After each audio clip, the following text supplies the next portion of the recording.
I got the lower all assembled. I must say I never did this before. I did take my time. I did tape up over here where the bolt. We're going to drive the pin through for the bolt. I did put tape here, I put tape here, tape on the back. I used some of this electric tape so you don't scratch it on there. First up, you got to put the mag release latch in. That's the part here on the bottom, and it's got the button here. So what you got to do is you got to push this in, try to put your spring on and try to turn that button a little bit till it catches. Then you got to push the button all the way in. And this piece here, you got to turn it about 3 or 4 turns. Then you can take a little stick, or what I was using, some of these hex wrench, push against this button, push it all the way out more, as far as you can do, and tighten it a little bit. And then you can check it to make sure the mag is working. See, going in and out. I put a magazine in and it worked. Next up was the bolt. The issue with this is you got to put the little spring in, the detent. And then what you got to do is you got to line this up with the hole. And what I was going to use one of these straws from a cleaning kit, but it was too big. So I used a little Allen key. I got a set and I got all little different size Allen keys here. So I took one of these and I stuck it through to line up the hole there. And now I'm going to punch the pin through this side. It was a little hard to do it. I did tape it all up. You got to get it started with the punch set. That was the special punches that I bought. And how it works is it was a bigger hole on this one and this one. This actually starts the pin. You put the pin in here and it guides the pin so it don't slip off. You punch it in as much as you can and your Allen key will come out the other end a little bit. And then you take this and punch the pin through. I did not use no vise block. I did buy the vise block, but I used basically everything here.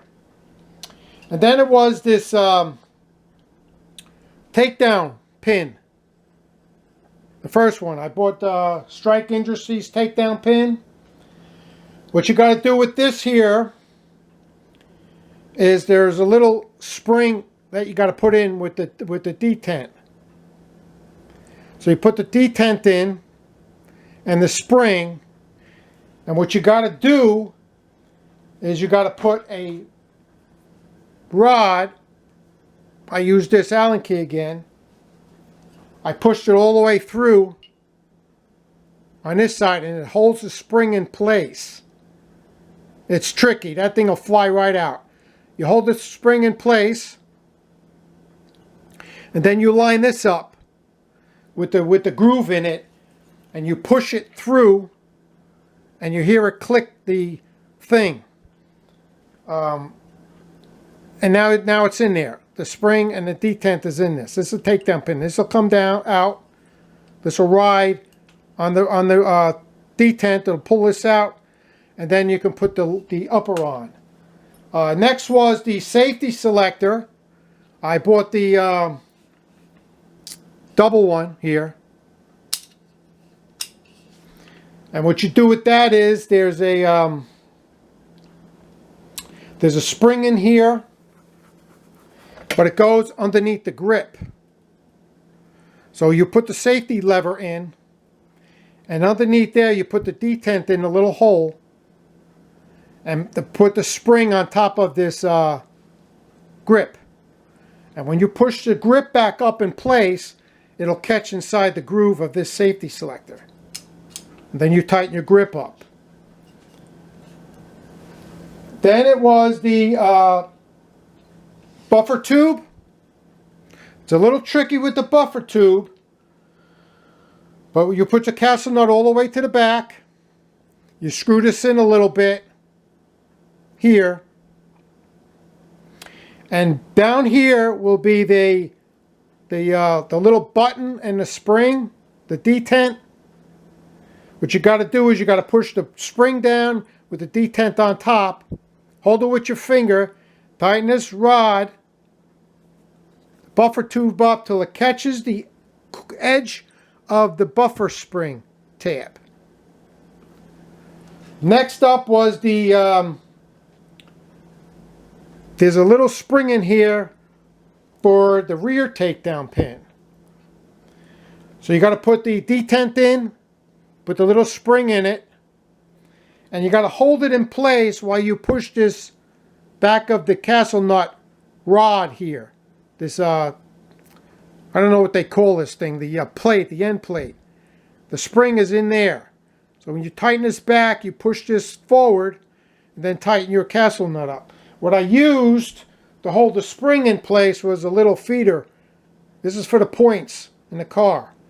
I put this in side of the little spring to hold the spring in place, because you can't bend the spring, and push this plate back in place with my finger. Then I tighten the castle nut down with the castle nut wrench. It's a nice tool here, castle nut wrench. It's got other stuff here for the barrel and other things. This was the safety lever that I bought, a Trinity Force. And then the next thing was your trigger. The trigger that I used was the combat trigger with the springs and the pins, and it came with the pins already for it. You got to put the bottom part in first. And there's your tin. What I did is I used my fingers to put these in. I didn't really tap them with a hammer. And here's the top with the hammer. So everything's functioning on this. Safety, fire, safe.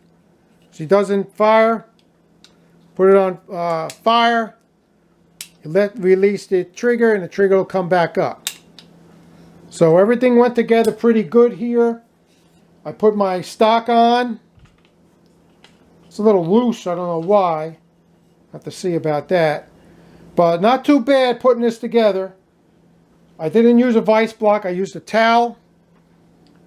What else did I forget here? Nothing. But the punches, these punches here, they're a lot flatter on the one end. And the one holds this little pin on. Just these punches were $14. But you don't want to mar your stuff, because there was no way to get that little pin in without the correct punches. Because if you used a regular rounder punch with not being flat, the round part, plus these got rubber on it, which helps protect from scratching it. The round part will dig in to the top here. You're not going to get a flat surface to push that pin in. But that's the bolt release. She's spring tension on it. Now I'm going to go get the upper. I'll put the upper on it.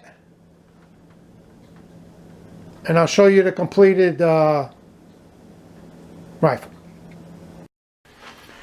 Alright, she's all finished. Got the upper on.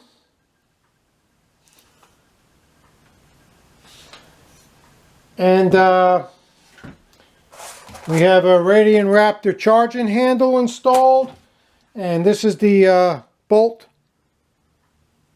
Premium bolt from Palmetto that came with the upper. So not too bad, everything's working good. That's the completed rifle. Now I got some sight options that I want to do. I don't know if I want to put just iron sights on here. I got a Bushnell TRS 25, and also I got some AR optic scopes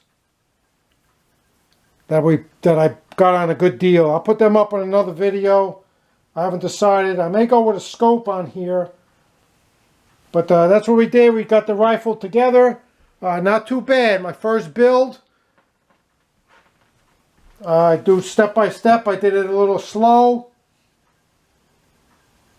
But not too bad. To put this in here and everything. So, hope you like that rifle. Total cost of this rifle, including shipping, parts, and everything, came out to $600. 601 on here. But I have some extra special stuff. The Battle Arms mag release. These Strike Industries bolt. The special safety selectors. The Raptor charging handle. The premium bolt. So I did put some upgrades plus that trigger. That battle trigger that I put in here. So I did put some upgrades on this.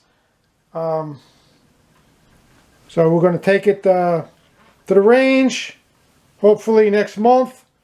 I'll join that outdoor range and I'll take this rifle and shoot it. Hope you enjoyed my first build.